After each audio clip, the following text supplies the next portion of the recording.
असली दुख क्या है। आज मैं आप सभी को भगवान शिव शंकर का अद्भुत कहानी सुनाने जा रही हूँ। एक बार भगवान शिव पृथ्वी लोक पर भ्रमण करने के लिए गए तो उन्होंने एक युवक को देखा। वह युवक ईश्वर को देश देता जा रहा था। वह अपने जीवन से दुखी और निराश था। यह सब देखकर भगवान शिव एक महात्मा का रूप धारण करके उस युवक को असली दुख क्या होता है, अगर यह कहानी सुन रहे हैं तो आधा अधूरा छोड़कर जाने की गलती मत कीजिएगा, क्योंकि इस कहानी को पूरा सुने। आप शिव भक्त हैं और महादेव जी की कृपा प्राप्त करना चाहते हैं तो कमेंट बॉक्स में हर हर महादेव अवश्य लिखें। सुख और दुख एक ही सिक्के के दो पहलू हैं। सुख और दुख हमारे जीवन में लगातार आते ही रहते हैं और हमें लगता है कि हमारे जीवन में हजारों दुख, परेशानियां और हजारों समस्याएं हैं, लेकिन वास्तविक तौर पर देखा जाए और अगर आप इस बात से अच्छी तरह से समझें तो आप यह समझ पाएंगे कि हमारे जीवन में केवल एक ही दुख होता है। और वह कौन सा दुख है और उस दुख का निवारण क्या है, उस दुख का समाधान क्या है, हम यही जानने की कोशिश करेंगे इस कहानी के माध्यम से। एक समय की बात है, एक गांव में एक व्यक्ति रहता था। उसका नाम हरिहर था। वह बड़ा आलसी था और अपने जीवन में बहुत निराश था।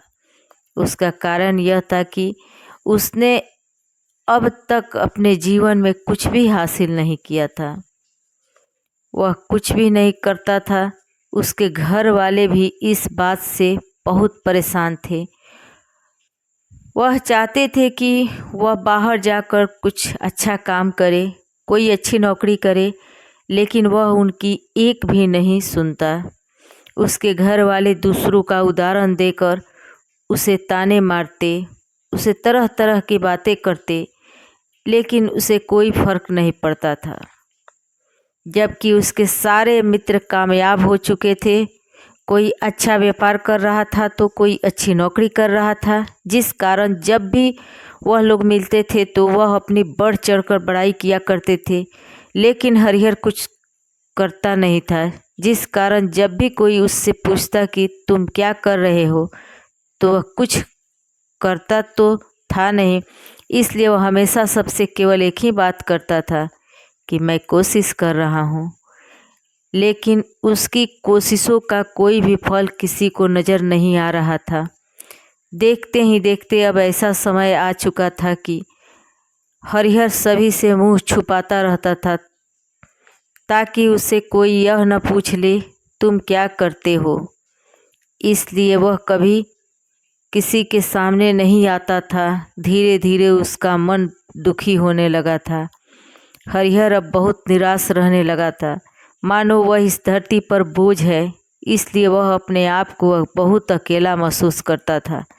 एक दिन उसके मन में यह विचार उत्पन्न होने लगा कि मेरे हाथों में कुछ नहीं है तो मैं क्या कर सकता हूँ। अकेले बैठकर वह रोता रहा और भगवान को दोष देता रहा।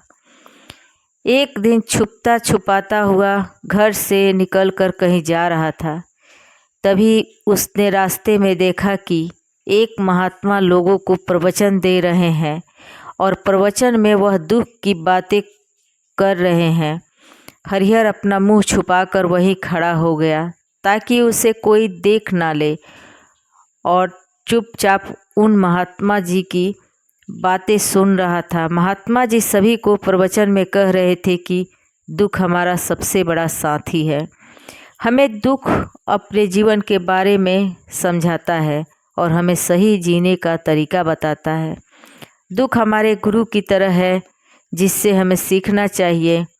आप चाहें तो अपने जीवन में अपने दुखों को अपना गुरु बना सकते हैं और उससे सीख सकते हैं, या फिर आप चाहें तो अपने दुखों पर बैठकर रो सकते हैं, लेकिन इससे कोई लाभ नहीं मिलेगा, बल्कि आप दिन प्रतिदिन और कमज़ोर होते जाएंगे, निराश होते जाएंगे। हरिहर छुप घूमकर उन महात्मा जी की बातें सुन रहा था। जैसे ही उपदेश खत्म हुआ, हरिहर ने महात्मा जी के पास पहुंचा और कहने लगा, हे महात्मा जी, आप कुछ देर पहले दुख को गुरु बता रहे हैं। आप कह रहे थे कि दुखों से हमें सीखना चाहिए, हमें उन्हें अपना गुरु बनाना चाहिए, लेकिन मैं भी तो दुखों से परेशान हूँ, अपने जीवन से परेशान हूँ।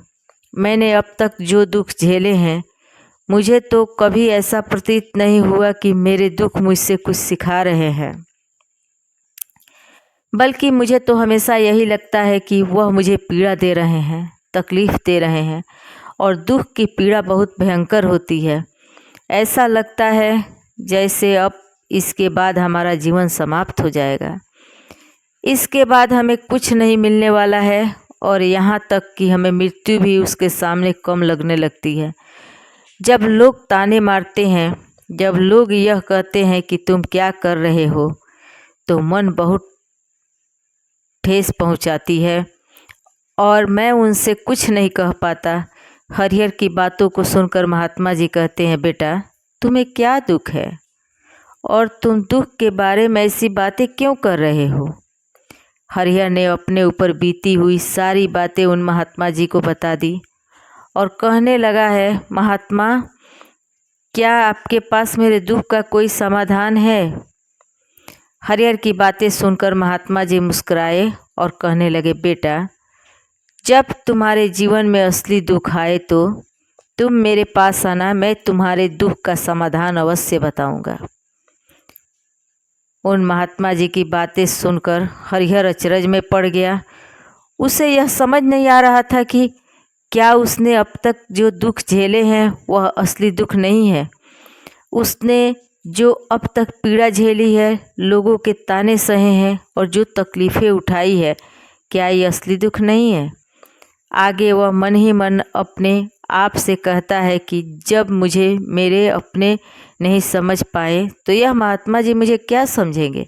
इतना सोचकर हरिहर वहाँ से अपने घर की ओर चला आया और हरिहर लोगों के ताने सुन सुनकर बहुत थक चुका था। वह बहुत निराश हो चुका था, जिस कारण उसने निर्णय लिया कि वह अब कुछ करके दिखाएगा। उसने अपने पिता से थोड़ा सा रुपया लिया और उस रुपये से उसने एक व्यापार शुरू किया। उसके पिता बहुत निराश थे, आज बहुत खुश थे कि कम से कम मेरा बेटा कुछ करने का प्रयास तो कर रहा है, लेकिन उसे व्यापार में कोई सफलता नहीं मिल रही थी, जिस कारण वह बहुत हताश हो चुका था, वह बहुत निराश हो चुका था। हरिहर को यह बात समझ में नहीं आ रहा था कि वह क्या करे, किस तरह से अपने व्यापार को आगे बढ़ाए। तभी उसके पिता ने उससे कहा, बेटा कोई बात नहीं, इसी तरह से प्रयास करते रहो, आज नहीं तो कल सफलता अवश्य मिलेगी। हरिहर ने अपने पिता की बात मान ली और हरिहर अब अपने व्यापार में और भी कड़ी मेहनत करने लगा। धीरे धीरे उसे सफलता मिलने लगी और फिर उसने रफ्तार पकड़ ली। देखते ही देखते केवल 2 साल के अंदर वह एक बहुत बड़ा व्यापारी बन गया और उसके पास धन दौलत की कोई कमी न थी। जो लोग हरिहर को पहले नापसंद किया करते थे, वही लोग अब उसे पसंद करते थे, उसकी चिंता करते थे, उसके कार्यों की सराहना करते थे। उसके माता पिता भी अब अपने बेटे से बहुत खुश और उसकी सफलता से अत्यंत प्रसन्न भी थे। धीरे धीरे हरिहर के मित्रों की संख्या लगातार बढ़ती जा रही थी। हरिहर के कुछ मित्रों ने उसे यह भी सलाह दी कि उसे अपना व्यापार और तेज़ी से बढ़ाना चाहिए, उसे अपने व्यापार को और फैलाना चाहिए। जब तुम आज केवल इस नगर के सबसे बड़े व्यापारी हो, तब तुम इतना खुश हो, तुम्हारे साथ बहुत सारे लोग हैं। वहीं पर तुम सोचो कि जब तुम इस राज्य के सबसे बड़े व्यापारी बन जाओगे, तब तुम्हारे यहाँ पर लोगों की भीड़ लग जाएगी। लोग तुमसे मिलने के लिए समय निकालेंगे, यहाँ तक कि इस राज्य का राजा भी तुमसे मिलना चाहेगा, तुम्हारी तारीफ़ करेगा और यदि कभी किसी ज़रूरत आन पड़ी तो वह तुमसे धन भी उधार लेने के लिए अवश्य आएगा। हरिहर को अपने दोस्तों की यह बात बहुत पसंद आई। हरिहर ने सोचा कि मेरे मित्र सही कह रहे हैं, मुझे अपने व्यापार को और बड़ा करना चाहिए और फैलाना चाहिए, तभी तो हरिहर के बारे में लोग जान सकेंगे, हर कोई मुझे पहचान सकेगा। उसने बिना देरी किए समय को बिना गंवाए अपने व्यापार में और मेहनत करने लगा, लेकिन अब की बार उसके मन में धैर्य नहीं था, जिस कारण उसने कुछ अनुचित कदम उठाए ताकि उसका व्यापार जल्दी से जल्दी और बड़ा हो जाए। उसने कई लोगों से अधिक मात्रा में धन उधार ले लिया, जिससे उसके ऊपर काफ़ी कर्ज बढ़ चुका था। और इतना ही नहीं, वह यहाँ पर नहीं रुका, उसने अधिक से अधिक मुनाफा कमाने के चक्कर में अब अपने माल की गुणवत्ता को भी खराब कर दिया, जिससे अब उसके माल में वह बात नहीं रह गई जो पहले हुआ करती थी। लेकिन वह अपने मित्रों की बात सुनता रहा। जैसा उसके मित्र कहते थे वह वैसा ही करता चला जा रहा था, यहाँ तक कि उसने अपने व्यापार को और भी तीव्रता से बढ़ाने के लिए अपने दूसरे छोटे व्यापारियों के खिलाफ षड्यंत्र भी रचना शुरू कर दिया, जिस कारण उसके मन में और भी पहले जैसा सुकून नहीं था। उसे अब रातों की नींद नहीं आती थी और उसके मन में केवल एक ही विचार रहता था, किस तरह से उसका बड़ा व्यापार पूरे राज्य में फैल जाए और वह इस राज्य का सबसे बड़ा व्यापारी बन जाए। इसलिए वह दिन रात केवल इसी मेहनत में लगा रहता था कि उसका व्यापार जल्दी से बड़ा हो जाए। हरिहर के पास नौकर चाकर सभी सुख सुविधा थी, लेकिन उसके बावजूद भी उन चीज़ों का लाभ नहीं उठा पा रहा था, क्योंकि उसका पूरा ध्यान केवल अपने व्यापार को और उन्नति पर ले जाना था। एक दिन हरिहर एक मार्ग से होकर गुजर रहा था, तभी रास्ते में हरिहर को महात्मा का आश्रम दिखाई पड़ा। यह देखकर वह उन महात्मा जी के पास गया और उनसे कहने लगा, हे महात्मा जी, आपने कहा था जब मेरे जीवन में कोई असली दुख आए तब मैं आपके पास आऊं। आज इसलिए मैं यहाँ आया हूँ। आज मैं बहुत दुखी हूँ, मैं रातों को सो नहीं पाता। मेरे पास सब कुछ होते हुए भी मैं उनका लुत्फ़ नहीं उठा पाता। उसने अपनी सारी बातें महात्मा जी को बताई। महात्मा जी हरिहर से कहते हैं, बेटा, जब तुम पहली बार आए थे तब भी तुम बहुत दुखी थे, लेकिन तब तुमने अपने दुख से क्या सीखा? महात्मा जी की बातें सुनकर हरिहर बोला, हे महात्मा जी, जब मैं अपने जीवन में कुछ नहीं कर पा रहा था तब मैंने अपने दुखों से यही सीखा था कि केवल सोचने मात्र से कुछ नहीं होगा, उसके लिए हमें कुछ करना ही पड़ेगा। और केवल कोई काम करना ही सफलता नहीं है, उस काम को उसके अंजाम तक पहुंचाना हमें सफल बनाता है। फिर चाहे रास्ता कैसा भी हो, फिर चाहे परिस्थितियों कैसी भी क्यों न हो, फिर चाहे कितनी ही बड़ा कठिनाई आपके रास्ते में क्यों ना आए, चाहे ऐसा क्यों ना लगे कि अब हमारे जीवन में कुछ नहीं बचा, हम कुछ कर नहीं सकते, तब भी हौसला बनाए रखें, उम्मीद नहीं छोड़नी चाहिए और अपने कार्य में डटे रहना चाहिए। यह सोचकर कि जब तक मैं अपने कार्य को सफल नहीं कर लेता, जब तक मैं अपने लक्ष्य तक नहीं पहुंच जाता, तब तक मैं इस कार्य को करता रहूँगा। मैं इस कार्य में अवश्य ही सफल होकर रहूँगा, क्योंकि लोग केवल सफल लोगों को महत्व देते हैं, उनके कार्यों को नहीं। हरिहर की यह सारी बातें सुनकर वह महात्मा जी कहने लगे, बेटा, जब तुम्हारे यह जीवन में असली दुख आए तब तो तुम मेरे पास आना, मैं तुम्हारी समस्या का समाधान अवश्य करूँगा। इतना कहकर महात्मा जी वहाँ से चले गए। हरिहर फिर से उनकी यह बातें सुनकर आश्चर्यचकित रह गया। उसे अभी यह समझ नहीं आ रहा था कि उसने जो तकलीफ़ अभी तक झेली है, क्या यह असली दुख नहीं है? हरिहर के मन में और एक सवाल उत्पन्न होने लगा कि असली दुख क्या है, इसकी पहचान क्या है और मुझे कैसे पता चलेगा कि इस समय मैं असली दुख में हूँ। लेकिन उसने कुछ नहीं कहा। तभी वह महात्मा हरिहर के पास एक बड़ा सा घड़ा लेकर पहुँच जाते हैं।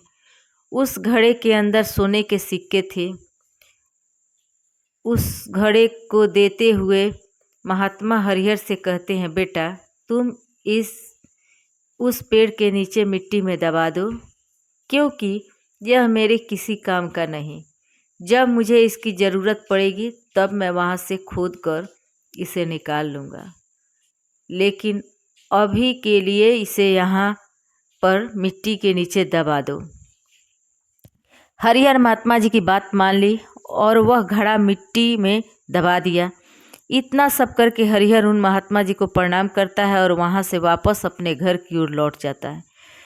धीरे धीरे समय बीतता गया। समय के साथ साथ हरिहर व्यापार में और भी ज़्यादा उन्नति कर चुका था, लेकिन माल की गुणवत्ता अच्छी न होने के कारण उसके व्यापार में घाटा होने लगा और धीरे धीरे ऐसा समय आया कि उसका व्यापार पूरी तरह से चौपट हो गया और उसके पास कुछ नहीं बचा था। हरिहर ने अपने दोस्तों से जो कर्ज लिए थे वह कर्ज भी उसे चुकाने थे, लेकिन हरिहर यह सोचकर निश्चिंत था कि उसने वह कर्ज अपने मित्रों से लिए हैं, जिस कारण वह उन्हें लौटाने में थोड़ी देर अवश्य कर सकता है। वह तो यह सोच रहा था कि उसके मित्र उसका बुरे समय पर साथ देंगे, लेकिन सबसे पहले उसके मित्र ही उसे अपना कर्ज वापस लौटाने की मांग करने लगे। तब हरिहर को एहसास हुआ कि कोई भी अपना नहीं है। उसने अपने मित्रों से उस कर्ज को लौटाने के लिए थोड़ी सी मोहलत मांगी, लेकिन हरिहर के किसी भी मित्र ने उस कर्ज को लौटाने के लिए मोहलत नहीं दी, बल्कि वे लोग उसे जान से मारने की धमकी देने लगे। अपने मित्रों के मुंह से यह सब सुनकर हरिहर बहुत ही आश्चर्यचकित रह गया। वह जो कुछ सोच रहा था उसके साथ सब कुछ उल्टा हो रहा था। व्यापार के चलते उसके बहुत मित्र और शुभचिंतक बने थे, पर वह सब उसे दूर जाने लगे थे। हर कोई उससे पीछा छुड़ाना चाहता था, कोई भी उसका साथ नहीं देता। धीरे धीरे उसकी सारी संपत्ति नीलाम हो गई। अब उसके पास कुछ नहीं बचा था। वह सड़क पर आ चुका था। एक दिन हरिहर ने अपने पिताजी से कहा, पिताजी मेरी मदद कीजिए, मेरे ऊपर बहुत कर्ज है, मुझे उसे लौटाना है, कृपा करके मुझे थोड़ा सा धन दे दीजिए।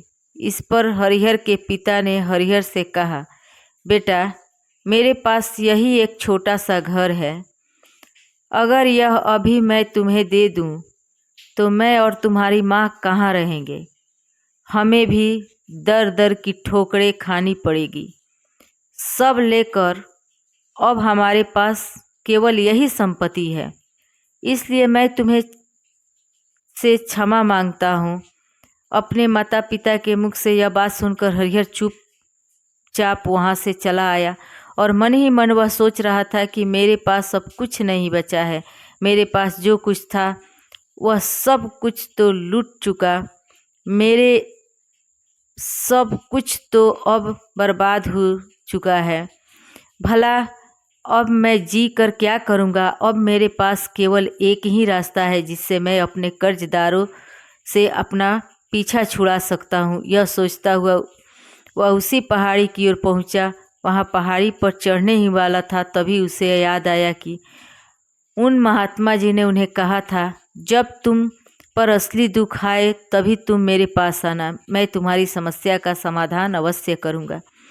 यह सोचकर हरिहर के मन में एक बार फिर उम्मीद की लहर दौड़ पड़ी। हरिहर दौड़ता हुआ उन महात्मा जी के पास पहुंचा। हरिहर ने उन्हें प्रणाम करके अपने ऊपर बीती हुई हर एक बात उन्हें बता दी और कहने लगा, महात्मा जी आपने कहा था कि जब मेरे ऊपर असली दुख आए तब आप उसका समाधान अवश्य करेंगे। तभी वह महात्मा जी हरिहर के इस बात को सुनकर मुस्कुराने लगे और कहते हैं, बेटा कहाँ है असली दुख। जब तुम्हारे जीवन में असली दुख आएगा तो मैं उसके समाधान अवश्य करूँगा। उन महात्मा जी के मुख से यह सुनकर हरिहर के सब्र का बाँध टूट गया और हरिहर ने उन महात्मा जी से कहा कि क्या मैं आज तक जो भी दुख झेला हूँ, जो भी तकलीफ़ झेला हूँ, क्या यह दुख नहीं है? क्या इसे दुख नहीं कहते हैं? तभी वह महात्मा हरिहर से कहते हैं, बेटा पहले तुम मुझे यह बताओ कि तुम अपने दुख से क्या सीखा है। इसका जवाब देते हुए हरिहर महात्मा से कहता है, हे महात्मा, मैं तो यही सीखा हूँ कि जो लोग तुम्हारी तरक्की में तुम्हारा पीछा करते हैं वह लोग अवश्य ही तुम्हें धोखा देंगे, क्योंकि ऐसे लोग बुरे समय पर तुम्हारा साथ नहीं देते बल्कि तुम्हारा फ़ायदा उठाने का ही प्रयास करेंगे। इसलिए ऐसे लोगों पर भरोसा ना करें, बल्कि जो लोग तुम्हारी असफलता के समय पर, तुम्हारे बुरे समय पर तुम्हारे साथ खड़े हैं वही तुम्हारा असली मित्र है और वही तुम्हारे साथ रहते हैं। और ऐसे लोग तुम्हें बहुत कम मिलते हैं। जिन्हें भी ऐसे लोग मिलते हैं उन्हें हमेशा उनकी कद्र करनी चाहिए। जब तुम कोई कार्य कर रहे हो तो उसे पूरी ईमानदारी से करो, धैर्य रखो, लालच ना करो, क्योंकि ऐसा करने से तुम्हारे साथ भी बुरा होगा और हमेशा नुकसान में रहोगे। हरिहर की यह सारी बातें सुनकर महात्मा उस घड़े के पास ले गए जहाँ उसे घड़े को मिट्टी में दबाया था। उन्होंने गड्ढा खोदा। घड़ा हरिहर के हाथ में थमाते हुए महात्मा जी ने हरिहर से कहा, यह लो, अभी इसे तुम अपना काम चलाओ और जब तुम्हारे जीवन में असली दुख आए तब तुम मेरे पास आना, मैं उसका समाधान अवश्य करूँगा। हरिहर महात्मा जी की बात सुनकर बड़ी अचरज में पड़ गया। उसे यह समझ नहीं आ रहा था कि आखिर यह असली दुख क्या है, लेकिन उसने अपने हाथों में पड़े उस घड़े को देखा जिसके अंदर सोने के सिक्के थे। यह देखकर उसके मन ही मन यह लगा कि चलो अब तो थोड़ी सी राहत अवश्य हो जाएगी, मैं अपने मित्रों को कर्ज लौटा दूंगा और एक नया व्यापार फिर से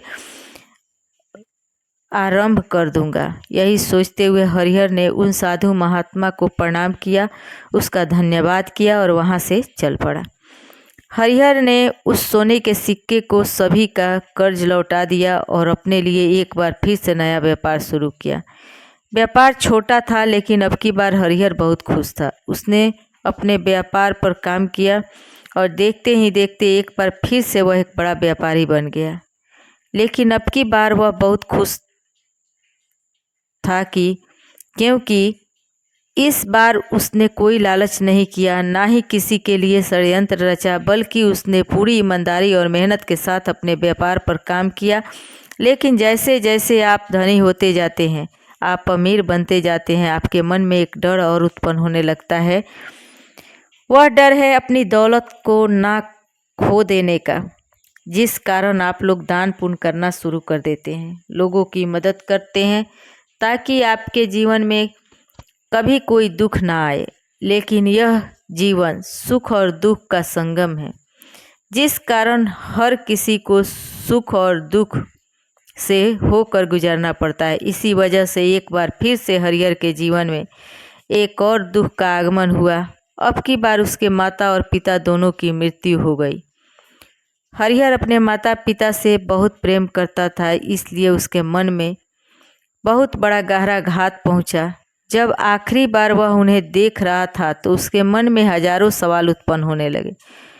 उसने सोचा कि जिस संपत्ति के लिए हमेशा लड़ते झगड़ते रहते हैं, आज उसकी देखभाल के लिए कोई नहीं था। उसके माता पिता ने जो भी मेहनत की, जो भी अपने जीवन में इकट्ठा किया, सब यहीं रह गया। लेकिन अब सब कुछ खत्म हो चुका था। हरिहर का मन और बहुत बेचैन था।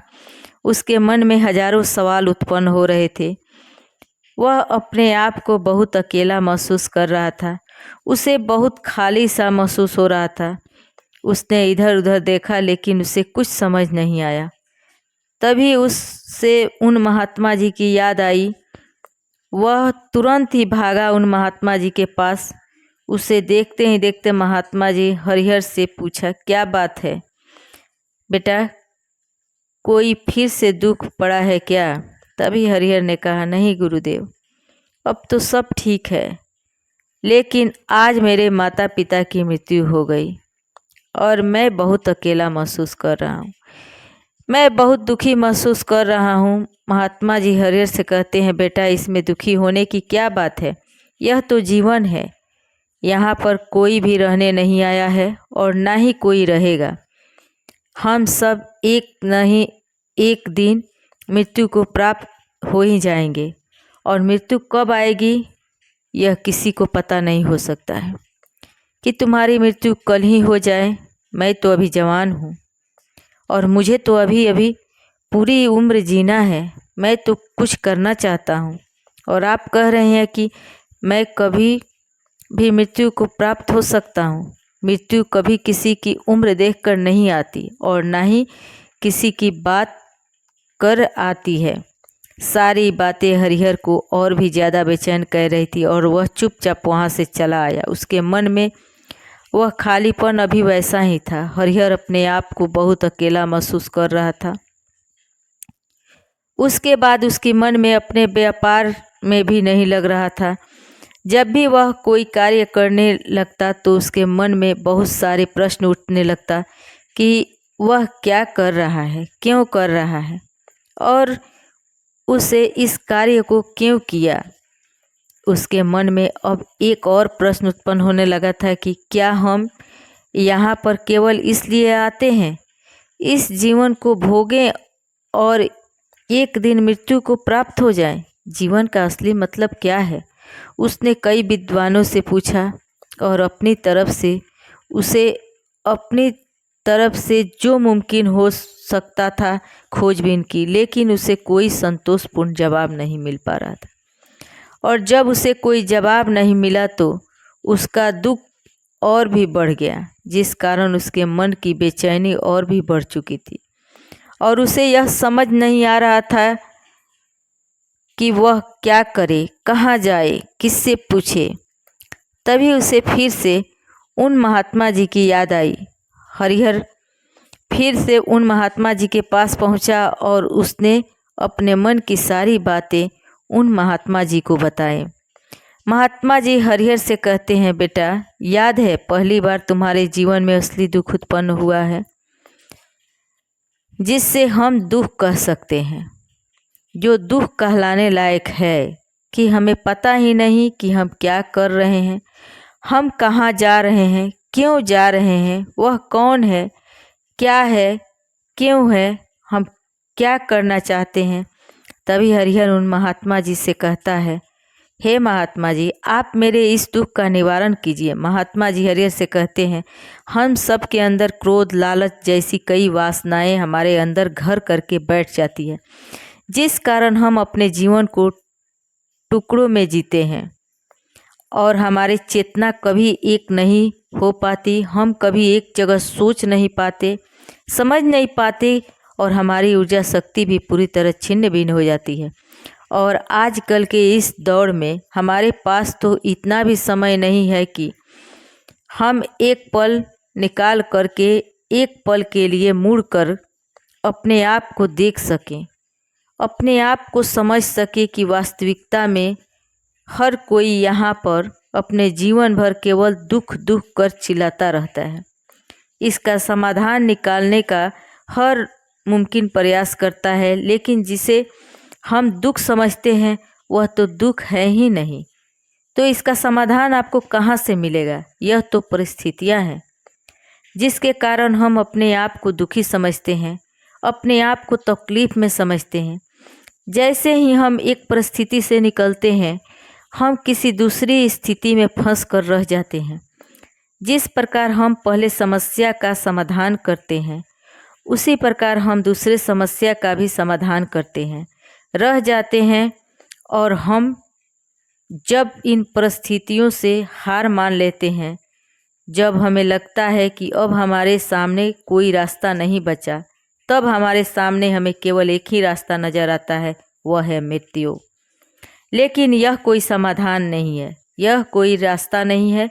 इसलिए यदि आप सचमुच अपने समस्याओं का समाधान चाहते हैं तो अपने आप को कोई इकट्ठा करना सीखें, अपनी ऊर्जा को इकट्ठा कीजिए और अपने ऊपर ध्यान लगाकर मृत्यु से पहले अपने आप को पहचानो, अपने आप को जान लो, अपने आप को बिखरने मत दो। तभी हरिहर महात्माओं से कहता है कि हे गुरुदेव, क्या फिर हमें इस जीवन को नहीं जीना चाहिए? क्या हमें अपनी इच्छाओं को पूरा नहीं करना चाहिए? महात्मा जी हरिहर से कहते हैं, बेटा हमें किसी से भी लगाव नहीं रखना चाहिए, हमें अपनी इच्छाओं को मार देना चाहिए, हमें ज़्यादा संपत्ति इकट्ठा नहीं करना चाहिए, क्योंकि हम मनुष्य की इच्छाएं कामनाएं ऐसी होती है जैसे मानो कि एक पर्वत से गिरता हुआ झरना जिस पर किसी का नियंत्रण नहीं है सिवाय देखते रहने के और परेशान होने के। लेकिन जब तुम अपने ऊपर ध्यान देने लगते हो तब तुम अपने आप को पहचान जाते हो, समझ जाते हो, तब तुम इस पर नियंत्रण पा सकते हो। तब इच्छाएं भी तुम्हारे बस में होती है और यदि तुम चाहो तो उन इच्छाओं की पूर्ति अवश्य कर सकते हो। महात्मा जी की यह सभी बातें सुनकर हरिहर ने महात्मा जी से कहा, हे गुरुदेव, आपका बहुत बहुत धन्यवाद। आपने मेरी बहुत बड़ी समस्या का समाधान आज कर दिया। मैं आज से अपने आप को एकाग्रचित करूँगा। गुरुदेव, मानव शरीर में ऊर्जा है, बहुत शक्ति है, पर वह बेकार के कामों में लग जाती है, जिस कारण हमारे जीवन भी बेकार चीज़ों में लगा रहता है। लेकिन हमें कभी भी इस पर अपना ध्यान नहीं देते हैं, हम कभी भी अपनी ऊर्जा को केंद्रित नहीं करते हैं। हमारा जीवन भी कुछ ऐसा ही है, हम अपने जीवन के हर दुखों का समाधान भी कर सकते हैं। दोस्तों, इस वीडियो के माध्यम से असली दुख क्या है इस बारे में आप तक यह बातें पहुंचाने की छोटी सी कोशिश की है। आशा करती हूँ वीडियो में दी गई जानकारी आपको पसंद आई होगी। यह वीडियो आपको पसंद आया हो तो वीडियो को लाइक अवश्य करें, चैनल को सब्सक्राइब करें, शेयर करें और कमेंट बॉक्स में जय श्री कृष्णा, राधे राधे अवश्य लिखें। मिलते हैं फिर एक नई धार्मिक कहानी के साथ। तब तक के लिए जय श्री कृष्णा, राधे राधे।